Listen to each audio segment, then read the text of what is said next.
사무엘하 23장 13절로 17절까지 봉독해 올리겠습니다.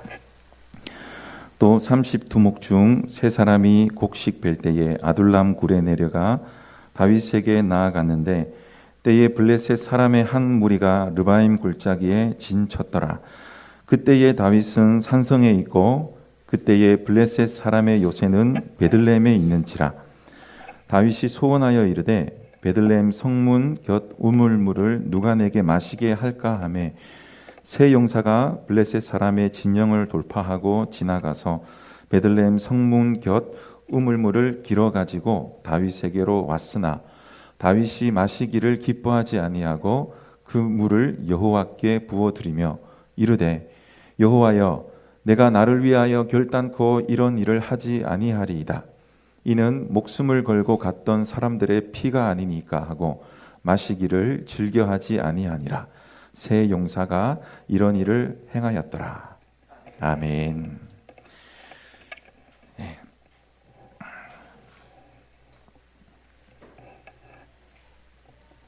네, 앉으시고요. 저도 참 어색합니다.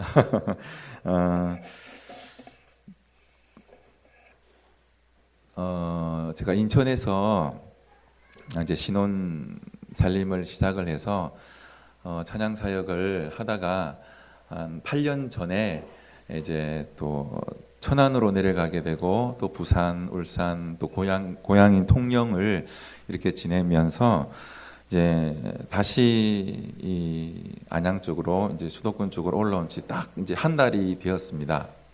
그래서 지금 이 안양 이 생활에도 지금 적응을 하고 있고 또 여러 가지 면에서 참 제 안에서 또 정리해야 될 부분들도 있고 분주한 그런 생활을 지내다가 이번 주 목요일에 참 의미 있는 그런 시간들을 가지게 되었어요. 거의 젊을 때 20대 중반부터 해서 지금까지도 함께 그렇게 한 가족처럼 지내면서 또 찬양 사역을 했던 그런 유턴 멤버들 4명이 제가 이렇게 안양으로 올라오는 바람에 또 이렇게 또 함께 모일 수 있는 기회가 되어져서 좋은 이웃 교회라고 하는 그 이마트 건너편에 있는 이제 거기에서 또 저희 멤버들 중에 한 목사님이 이제 안양역 부근에서 가스펠 교회라는 교회에서 목회를 하시는데 이제 정기적으로 한 달에 한 번씩 마지막 주에 이제 그 좋은 이웃 교회를 또 빌려서 그곳에서 찬양 집회를 이렇게 또 준비하고 있고 하더라고요. 그래서 이제 의기투합해서 하나님 앞에 이제 찬양 드리는 시간을 마련하자 그래서 다녀왔더랬습니다. 그런데 참 감격스러웠습니다. 그 뭐냐면 모든 것을 떠나서 어찌되었던 그렇게 오랜 시간 동안 함께 즐거운 시간도 가졌었고 또 때로는 힘들었던 그런 시간들을 고스란히 가지고 있는 그 4명의 목사님들 이제 목사 안수를 받고 다 이제 목사님이 되었거든요. 그 4명이 한 자리에 서서 하나님을 찬양한다라는 그 자체만으로 참 감격스러웠습니다. 그리고 또 한편으로는 이런 질문을 하나님께 드리게 되었어요. 뭐냐면 하나님 과연 예배가 무엇입니까? 그 젊었을 때에 그 혈기를 가지고 그 열정을 가지고 하나님 앞에 찬양했던 그때와 이제 이렇게 8년이 지난 이후에 아직도 달려갈 삶들은 많지만 이제 40대 중반을 넘어가는 이 시점에서 내가 하나님 앞에 서서 어떻게 찬양해야 하고 또 무엇을 찬양해야 하고 그 자리도 하나님께 예배 드리겠노라고 수많은 젊은이들과 사람들이 모여서 하나님을 찬양하고 높여드리는 그 자리에 이 사람들은 과연 무엇을 예배하기 위해서 모였을까? 그리고 우리의 삶 가운데는 과연 이 예배라는 것이 무슨 의미일까? 이런 많은 생각들을 하게 되었던 그런 집회였어요. 그러면서 오늘 이 말씀을 준비하면서 이제 우리가 한 주간 동안 예수님이 우리와 함께 하시려고 이 땅 가운데서 성육신한 그 시간들을 다시 한번 추억하면서 예수님의 그 복음을 우리의 가슴에 아로새기는 그런 일주일을 지내게 될 것인데 과연 우리가 매주마다 드리는 이 예배가 우리에게는 무엇이어야 하며 또 예배를 대하는 태도는 어떠해야 하는가 오늘 말씀을 통해서 함께 은혜 나누기를 소망합니다. 자, 오늘 본문 말씀을 잠깐 우리가 한번 읽어 보았는데요. 한번 사무엘하 23장을 눈으로 한번 슥 훑어보시기 바랍니다. 그러면 지금 다윗과 함께했던 많은 그 용병들, 장수들의 이름이 쫙하니 열거가 되어져 있고, 그리고 오늘 읽었던 이 본문의 말씀은 특히 그 가운데서 30명의 두목 중에 3사람이 이 다윗을 위해서 어떤 일을 하는 그런 사건이 중간에 이렇게 소개가 되어져 있고요. 그리고 뒤에 또 계속해서 다윗의 함께했던 그 오른팔과 왼팔과도 같은 이 자신의 그 혈육과도 같은 그런 장수들의 이름이 쭉 열거가 되어져 있고, 또 마지막 39절에 가서는 우리가 잘 알고 있는 그 우리아라고 하는 밧세바의 남편이었죠. 예, 그 사람의 이름이 소개가 되어지면서 이렇게 많은 장수들의 이름이 소개가 되어져 있습니다. 그리고 24절로 넘어가면 사무엘하가 끝이 나요. 그리고 다윗은 하나님 품에 안깁니다. 이만큼 지금 이제 23장, 24장 이렇게 넘어가면서 이제 다윗은 그 인생 가운데 황혼의 시기를 맞게 되어지고 이제 하나님 앞에 안기는 그 시점에서 자신의 일생을 이렇게 정리하는 그런 의미를 담고 있는 것이 이 23장, 24장 사무엘하 하반절인데, 과연 이 사무엘이 이 다윗의 인생을 기록하면서 마지막 이 23절을 대미를 장식을 하면서 누구를 지금 거론하고 있는 거예요? 다윗의 인생 가운데서 빼놓을 수 없는 그런 자기들과 함께 동고동락하면서 아파하고 울 때 함께 울고 웃을 때 함께 웃었던 그 한 사람 한 사람의 이름들을 열거하면서 이 다윗의 인생을 대변해 주면서 마무리를 하고 있다라는 것입니다. 자, 이런 의미에서 오늘 이 13절부터 우리가 읽었던 17절까지의 말씀을 보게 되어지면 지금 이것이 어떤 상황입니까? 보게 되어지면 지금 이스라엘의 영토인 베들레헴을 블레셋 군사들이 점령을 해버렸어요.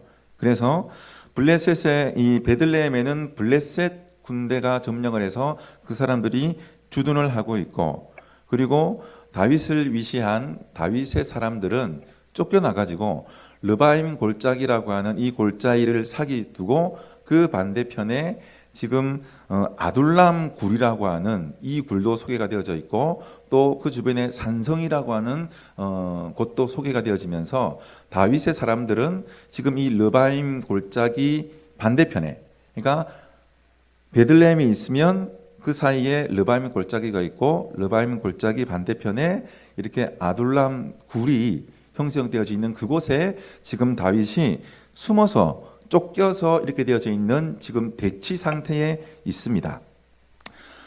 다윗의 심령이 어떻겠습니까? 베들레헴을 빼앗겨 버리고 그 가운데 적군이 점령을 하고 있고, 자신은 이제 자신의 사랑하는 그 사람들과 함께 이 르바임 골짜기도 지금 이 블레셋 군사들이 이 진을 치고 있어요. 그러니까 완전히 지금 대세가 블레셋에 쏠려 있고 이미 베들레헴은 함락이 되어져 있고, 그렇게 지금 다윗의 마음의 심령은 타들어가고 있어요. 그런 가운데 다윗이 무엇을 합니까? 은연중에 이것은 어떤 업무상에 지시하는 명령이 아니었던 것 같아요. 다윗이 뭐라고 그러죠? 15절에 보게 되어지면 다윗이 소원하여 이르되 베들레헴 성문 곁 우물물을 누가 내게 마시게 할까? 이렇게 스스로 독백으로 이렇게 고백을 해요. 자, 여러분, 이것은 이 다윗이 마시고자 했던, 목말라 했던 이 한 모금의 물은 그저 이 육체의 이 수분이 없어져서 그냥 목이 마르다, 이것이 아니에요. 이와 같이 대치되어져 있는 이 전장 가운데에서 그 마음 가운데 가지고 있는 그 공포와 그리고 또 이 블레셋 군대와 대치되어 있는 이 상황 가운데에서 왕이잖아요. 왕으로서의 그런 어떤 중압감과 무게감으로 지금 이 다윗의 심령은 타들어가고 있는 것을 대변해주고 있는 것이죠. 자, 그럴 때에 이 다윗의 30명 두목 중에 세 사람이 다윗이 흘려 말했을지도 모르지만 그 말을 듣고 이제 일을 벌입니다. 어떤 일을 벌입니까? 16절에 보게 되어지면 그 세 용사가 블레셋 사람의 진영으로 달려가요. 그러니까 이 베들레헴 우물 곁에 있는 우물을 딛기 위해서는 이 세 사람이 어떻게 해야 돼요? 일단은 르바임 골짜기를 지나야 되겠죠. 예. 그래야 이 베들레헴이 나타나니까. 그런데 이 르바임 골짜기에 진을 치고 있는 이 블레셋 군대와 어찌되었던 그것을 뚫고 나가려면 목숨을 걸고 가야 돼요. 그리고 가서 베들레헴 곁에 있는 우물물 한 잔을 구해 옵니다. 그거로 끝납니까? 다시 또 르바임 골짜기를 뚫고 나와서 그 진영을 다시 나와야 돼요. 완전 목숨을 내놓고 목숨을 내어놓은 그런 일을 이 세 용사가 합니다. 자, 이것을 보면서 제가 생각이 되었었어요. 아니, 도대체 이 다윗이라는 한 사람의 그런 삶이 어떤 삶이었길래 이제까지 사무엘상 사무엘하를 지나오면서 그 인생 가운데에 있었던 수많은 일들 가운데 함께했던 용사들이 이 다윗의 삶을 보고 모습을 보고 어떤 것에 그 마음이 움직였길래 이렇게 자신의 목숨을 내어놓으면서까지 업무상의 지시도 아니었음에도 불구하고 이렇게 자발적으로 달려갈 수 있는 이 힘이 도대체 어디에서 났을까? 이 한 가지 질문이 생겼고요. 그리고 또 하나는 그 다음에 행하게 되어지는 다윗의 행동을 보면서 혀를 내두를 수밖에 없었어요. 다윗이 어떻게 행합니까? 일단 물을 길어 왔습니다. 자, 그러면 여러분, 이 정도 되어지면 여러분 같으면 어떻겠어요? 여러분들이 다윗이다 그러면 마셔야 돼요? 마시지 말아야 돼요? 예, 지금의 우리의 가치관과 우리의 마음으로는 마셔줘야 돼요. 그래야 목숨 걸고 가지고 온 이 용사들의 그 얼굴을, 그 마음을 봐서라도 마셔줘야 사람들이 기뻐할 거다라고 생각하거든요. 그리고 우리는 그렇게 사회생활을 해요. 예, 이것이 소위 말하는 그 답례라는, 그리고 이 정말 그 힘들게 고생스럽게 해왔던 그것에 대해서 답례하기 위해서는, 살해하기 위해서는 이렇게 행동을 하죠.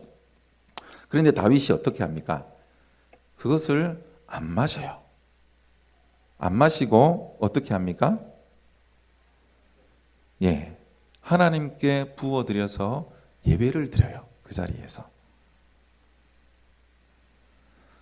이러한 모습들이 생각을 해보았는데, 과연 오늘을 살아가는 우리의 이 현실 가운데에서 사람은 다르고 상황은 다르지만 그 가운데 들여져 있는 의미가 그대로 우리 가운데 지금 현실로 펼쳐졌을 때에 과연 우리가 오늘 이 말씀 가운데 임하였던 이 용병들의 그 심령과 또 한 나라를 다스렸던 다윗이 가지고 있던 그 마음을 그대로 간파를 하고, 이 하나님 마음이죠.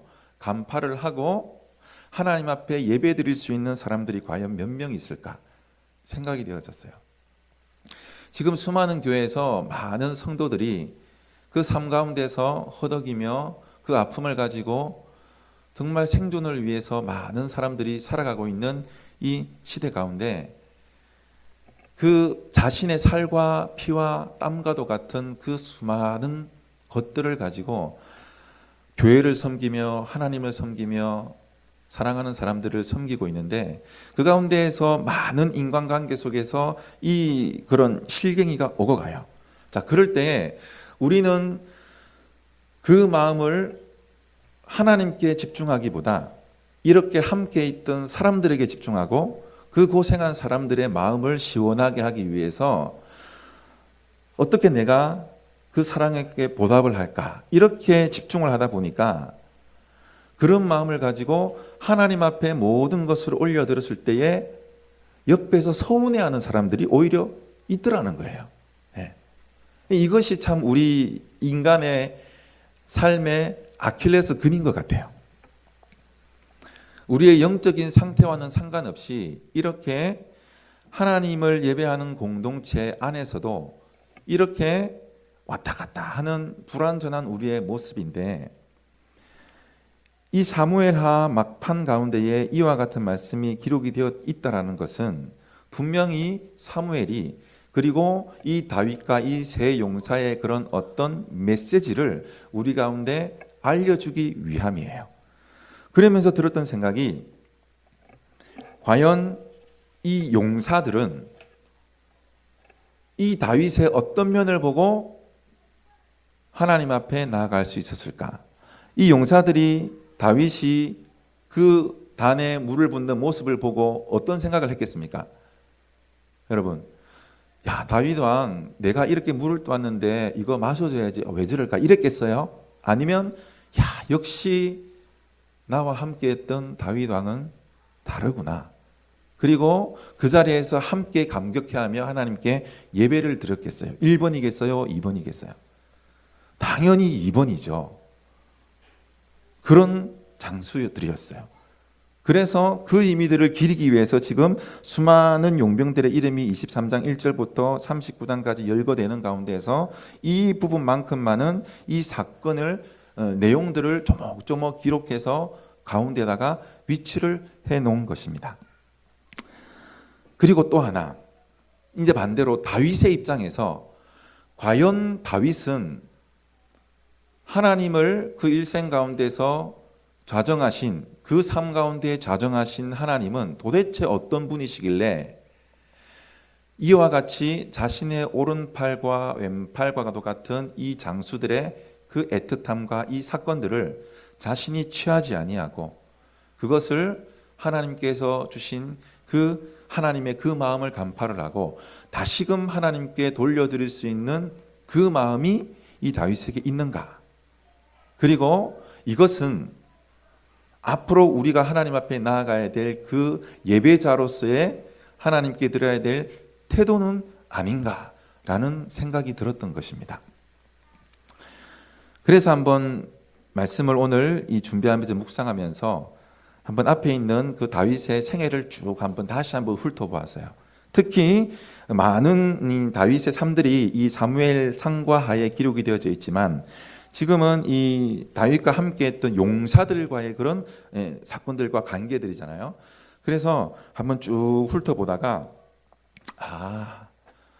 정말 다윗은 복받은 사람이구나. 그리고 이 용사들도 복받은 인생들이구나라는 것들을 다시 묵상할 수 있는 두 군데를 제가 보게 되었습니다.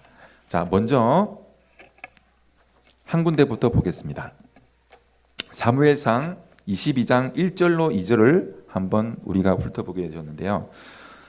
이 사무엘상 22장 1절부터 2절 말씀을 보게 되어지면 오늘 본문 말씀에도 있는 이 아둘람 굴이라고 하는 거 있죠. 지금 다윗이 르바임 골짜기를 사이에 두고 베들레헴에서 쫓겨나서 반대편에 있는데 그 아둘람 굴이라고 있는 이곳에 있는 동안에 이 아둘람 굴이라는 곳이 도대체 어떤 곳인가, 또 아둘람 굴이라는 곳에서 어떤 일이 있었는지 제가 이것을 다시 한번 보게 되어졌습니다. 사무엘상 22장 1절 2절 함께 한 목소리로 읽겠습니다. 시작.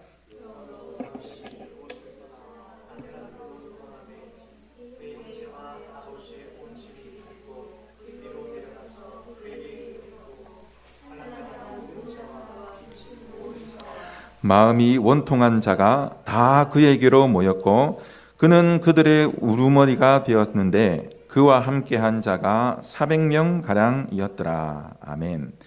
자, 이게 지금 어떤 상황인가 하니 다윗이 사울 왕을 피해서 목숨을 부지하기 위해서 그 사무엘상 22장 앞장인 21장을 보게 되어지면 다윗이 막 도망을 하면서 그 살아남기 위해서 그렇게 지금 갖은 고생을 하는 모습들이 그 앞에 나와 있습니다. 자, 그런 가운데서 이 사울 왕을 피해서 다윗이 오히려 적진의 진영으로 들어가요.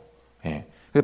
블레셋 진영으로 들어가서 거기 가드 땅의 왕인 아기스에게로 피신을 합니다. 그런데 우리가 알고 있듯이 다윗의 그 명성은 이미 이스라엘뿐만 아니라 주변에 있는 수많은 이방 민족에게도 다 지금 알고 있는 상황이에요. 아니나 다를까 다윗이 갔더니만 딱 보고 안 거예요. 이 사람이 누군지를 아는 거예요. 자신의 블레셋 그 장수였던 사람을 쳐서 눌렀던 그 지금 주인공이 자신에게 왔거든요. 그게 어떤 거예요? 그러니까 피신을 해서 왔던 그 상황들은 모르고 이 가드 왕 아기스의 입장에서는 자신을 해치려고 다시 무찌르기 위해서 온 줄로 알고 이 경계를 해요. 그래서 다윗은 오히려 마음이 쪼그라들고 그런 가운데에 살아남기 위해서 미친 척을 하게 되어지죠. 여기서 막 침을 질질 흘리면서 그렇게 전전긍긍하다가 이 다윗이 다시금 그곳에서 빠져나와서 간 곳이 아둘람 굴이에요. 아둘람 동굴이었어요. 그래서 이 다윗이 그렇게 다시 아둘람 굴로 왔다는 소식을 전해들은 그 다윗 왕의 가족들과 그리고 주변에 있던 많은 함께했던 소식을 들은 사람들이 어떻게 해요? 보면 그의 형제들과 아버지의 온 집이 듣고 지금 이 아둘람 굴로 모여들어요.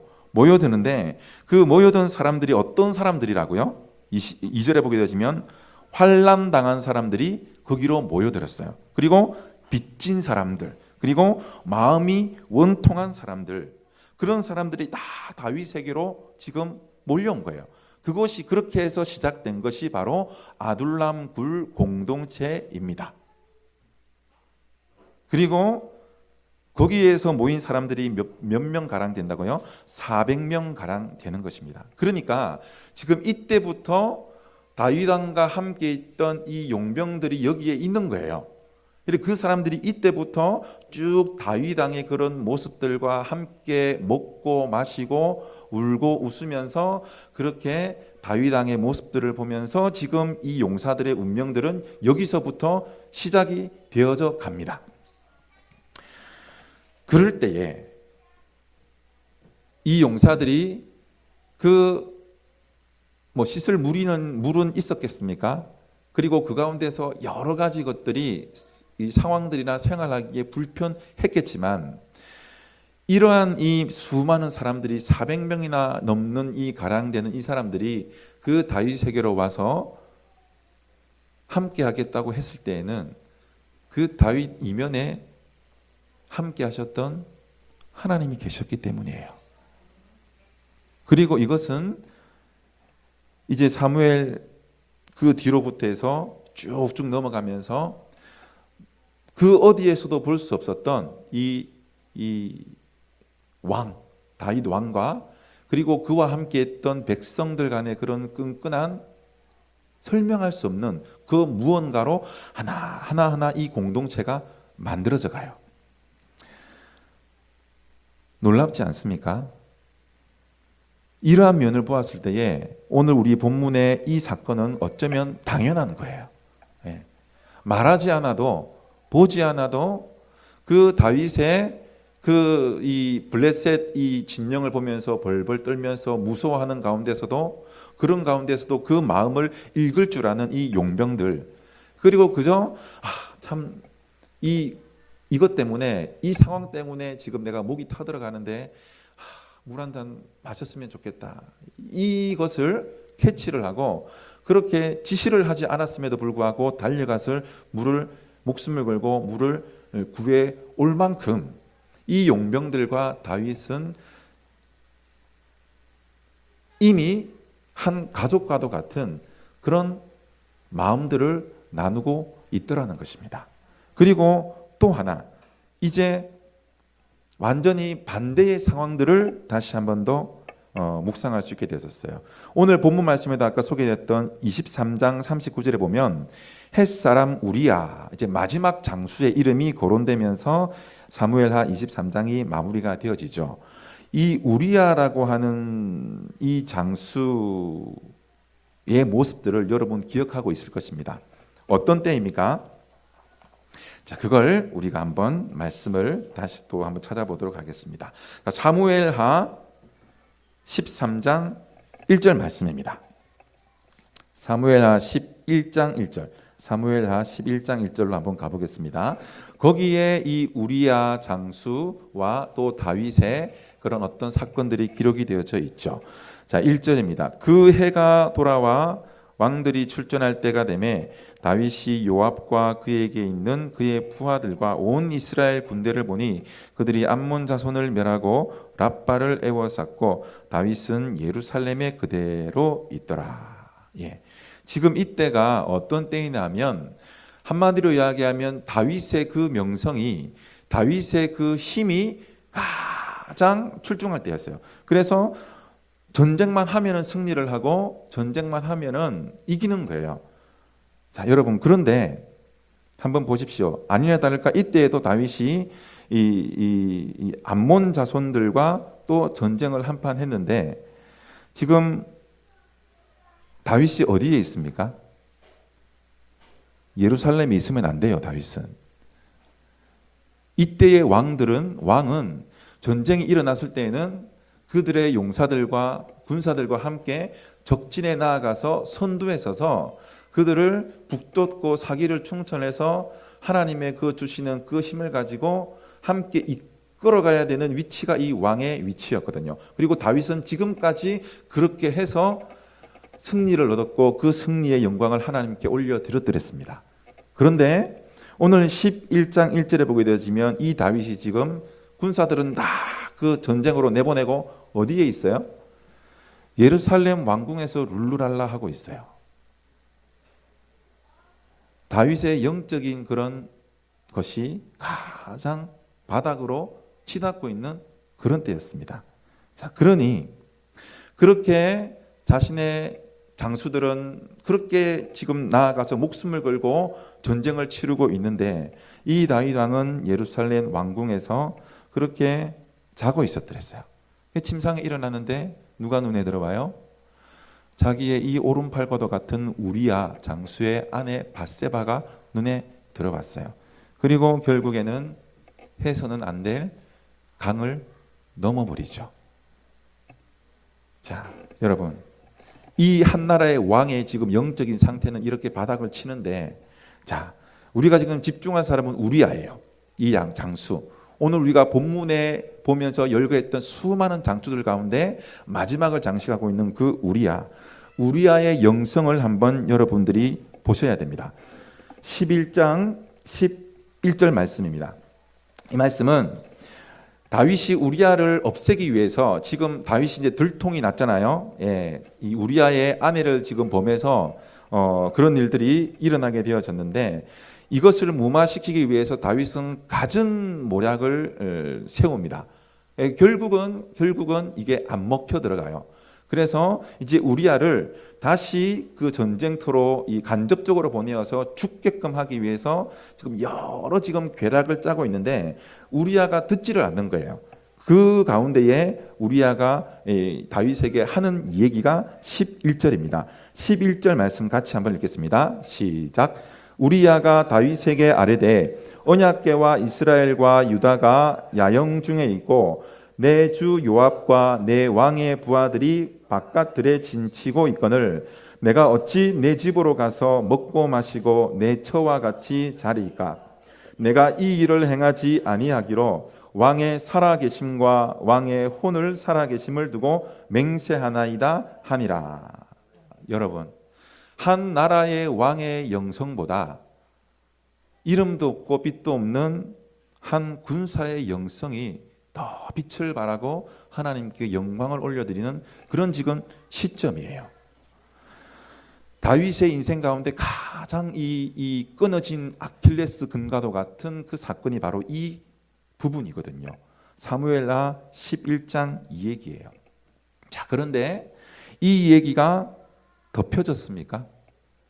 사무엘하에 이 얘기가 없었다면, 사무엘이 이 다윗의 이것을 기록하지 않았다면 우리는 죽었다 깨어나도 다윗의 이런 치부들에 대해서는 알 수 없어요. 그리고 그냥 우리는 다윗 왕은 정말 존경할 만하고 그 좋은 부분만 우리가 알 수 있을 것입니다. 그러나 이것이 이곳에 기록되어져 있다라는 사실들은 다 나누어졌다라는 거예요.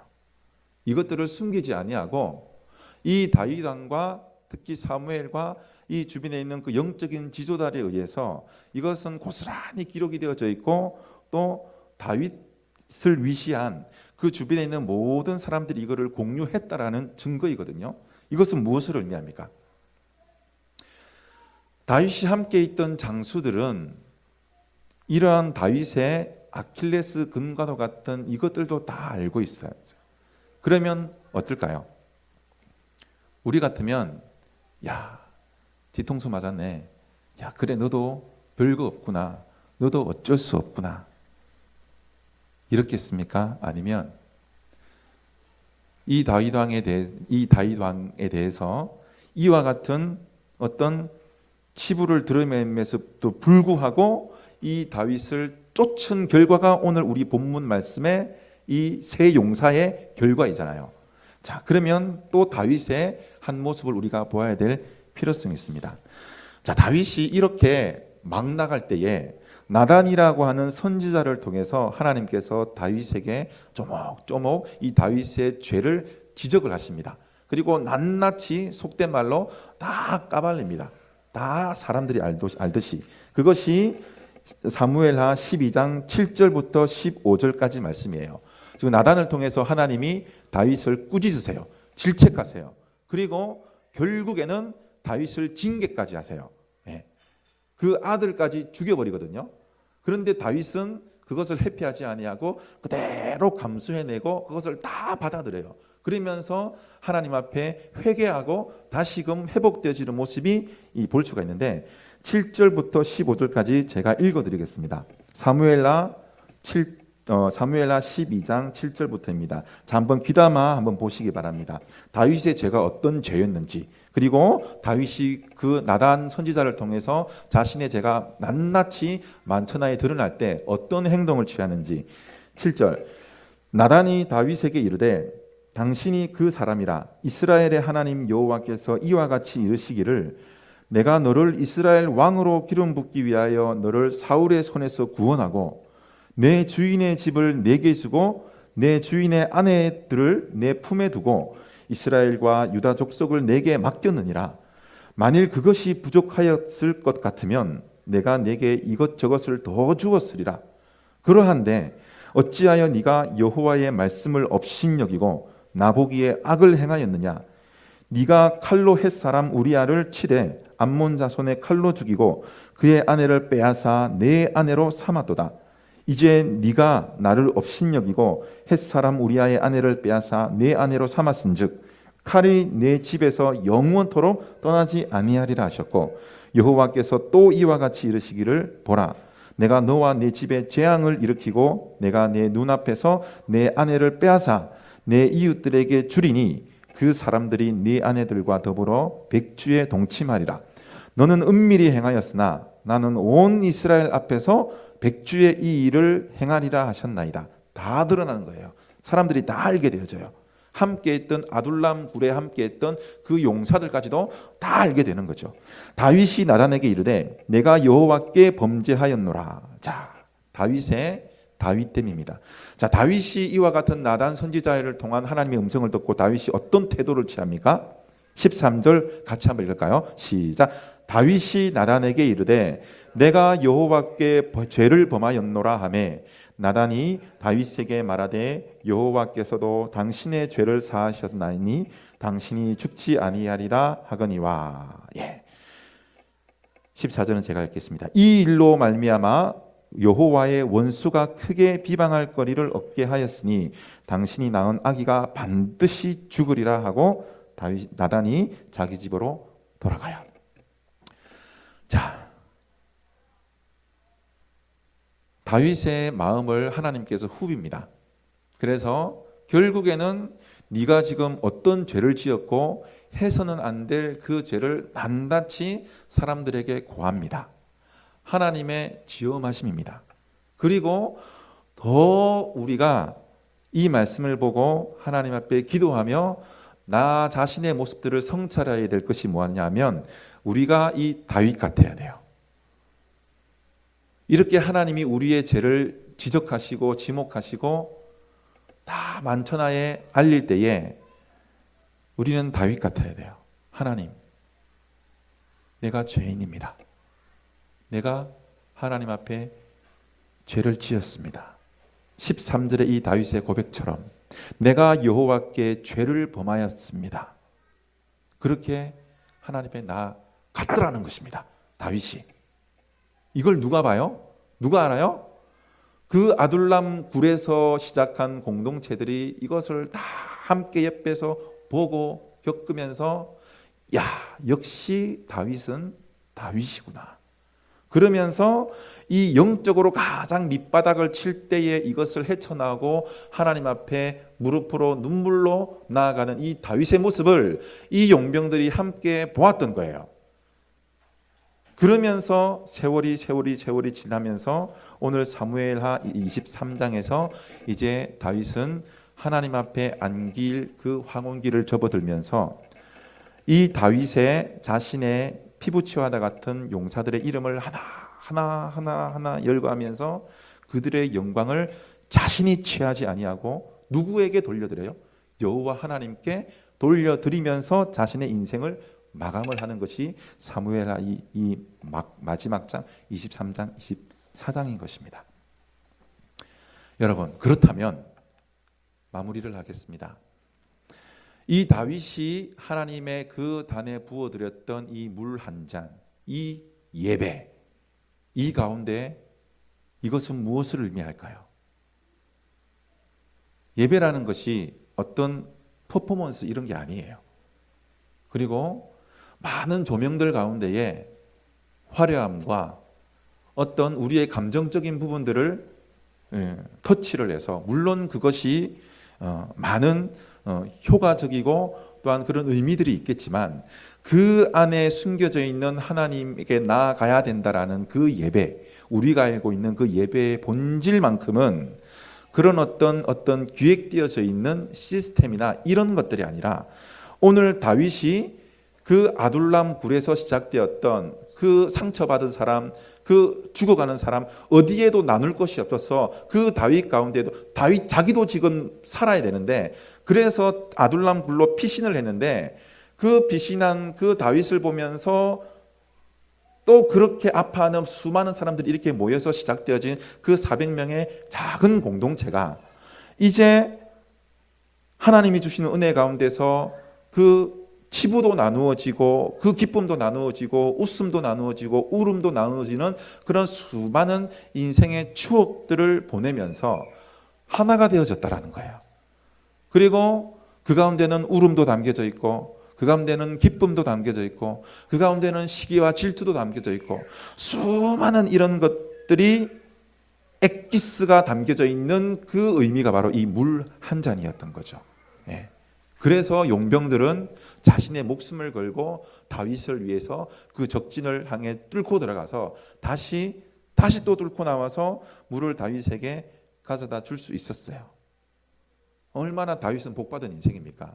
그런 사람들을 옆에 두고 있으니. 그리고 이 다윗은 그와 같은 소중한 의미가 담겨져 있는 물을 그렇다고 해서 낼름 그냥 마셔가지고 아이고 그래 너네들이 이렇게 수고했으니 고맙다 하면서 안 마셨다는 거예요. 설사 그것이 서운하고 욕을 먹을 행동이었더라도 다윗은 그렇게 했어요. 그리고 정말 이 소중한 이 위대한 것은 그런 모습을 본 용사들이 그걸 보면서 아이고 내 왕이 내가 이렇게 목숨 걸고 가져온 이 물을 왜 안 마시고 저렇게 할까라고 하지 아니하고, 그러니까 다윗의 마음을 이 용사들도 10분 공감하고 기뻐하면서 그런 행동을 올려드리는 다윗과 함께 그 자리는 어디에서도 볼 수 없는 진귀한 예배의 현장으로 탈바꿈이 되어졌다라는 것입니다. 이것이 예배예요. 그래서 예배 가운데는 진실함이 있어야 돼요.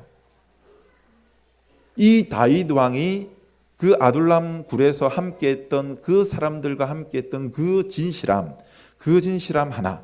그리고 두 번째로는 어떤 거요? 이 우리아의 장수를, 그러니까 앞에 거는 영적인 상태가 완전히 최고일 때의 상황이었지만 이 두 번째는 영적인 상태가 완전히 바닥을 치고 있을 때 이것을 헤쳐나오는 그런 어떤 다윗의 모습, 한마디로 이야기하면 하나님 앞에 나아가서 회개하며 엎드릴 줄 아는 그 다윗의 영성이 이 예배 가운데 담겨져 있어야 된다는 것입니다. 이것이 예배자로서 나아가는 우리의 태도여야 돼요.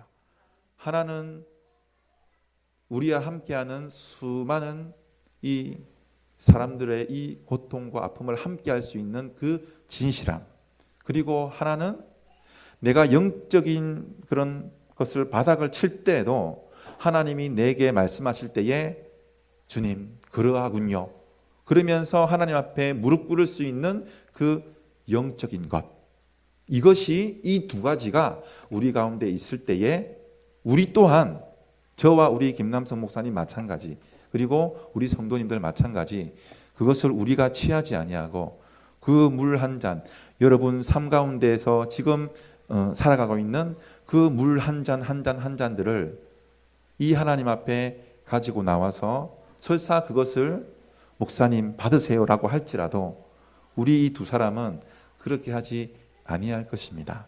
그리고 그것을 위해서 여러분 기도해 주셔야 되고, 또 그 물 한 잔은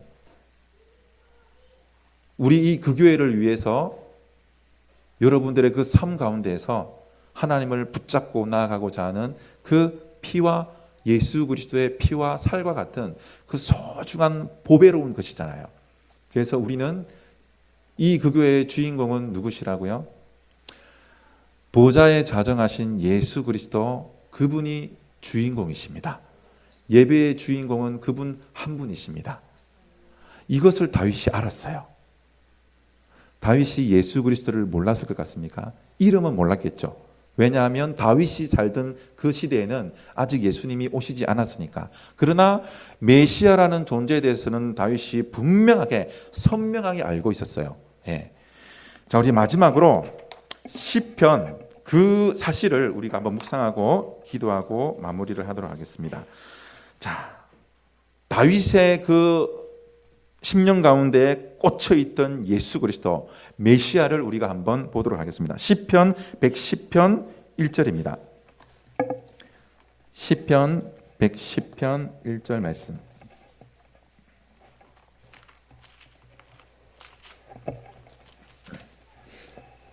자, 함께 읽겠습니다. 시작. 여호와께서 내 주에게 말씀하시기를 내가 내 원수들로 내 발판이 되게 하시기까지 너는 내 오른쪽에 앉아 있으라 하셨도다. 아멘. 이게 무슨 얘기예요? 여호와께서, 지금 다윗의 고백시거든요. 여호와께서 내 주에게 말씀하시기를, 이것이 지금 오늘 성경에는 이렇게 되어져 있지만 우리 전의 성경인 개역 개정 성경에는 여호와께서, 이것이 내 주께서라고 되어져 있어요. 그거를 볼 때는 이게 우리가 지금 이걸 알고 이제 내주, 첫 번째 내주를 여호와라고 이렇게 이제 지칭을 해놓지만 개역 개정에서는 이렇게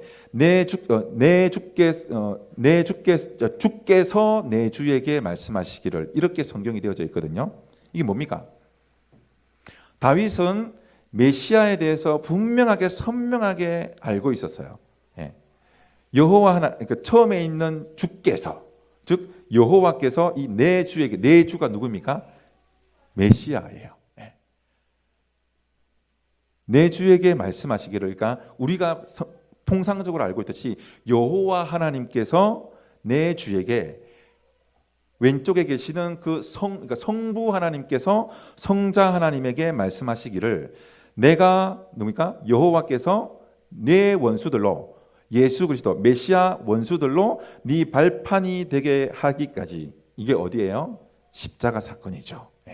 까지 너는 메시아 예수 그리스도, 너는 내 오른쪽에 여호와 하나님 오른쪽에 앉아 있으라, 이렇게 고백하더라는 겁니다. 와, 여러분, 이 소름 안 끼쳐요? 다윗은 예수님을 보지 못했어요. 볼 수 없었어요. 왜? 예수님은 1세기 때 오셨거든요.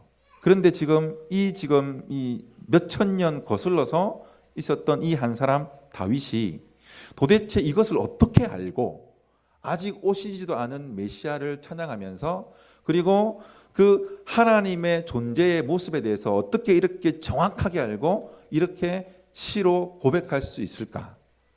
왜 그럴까요? 오늘 본문으로 다시 한번 돌아가 볼까요? 23장 2절을 한번 보세요. 거기 보면 사무엘하 23장 1절 이는 다윗의 마지막 말이라. 이제 다윗이 마지막을 정리를 하도 자기의 인생을 그러면서 용병들을 쭉 열거하기 전에 2절에 보게 되면 여호와의 영이 나를 통하여 말씀하시며 뭐라고요? 여호와의 영이 성령이에요. 성령 하나님이 나를 통하여 말씀하심인데 어떻다고요? 그의 말씀이 내 혀에 있도다. 할렐루야. 다윗의 인생 가운데 이와 같은 것이 가능했던 것은 그 입술 가운데 늘 하나님이 주신 말씀이 늘 묵상이 되어지고 그리고 말씀과 함께 동행했던 사람이기 때문에 이와 같은 삶이 가능했던 거예요.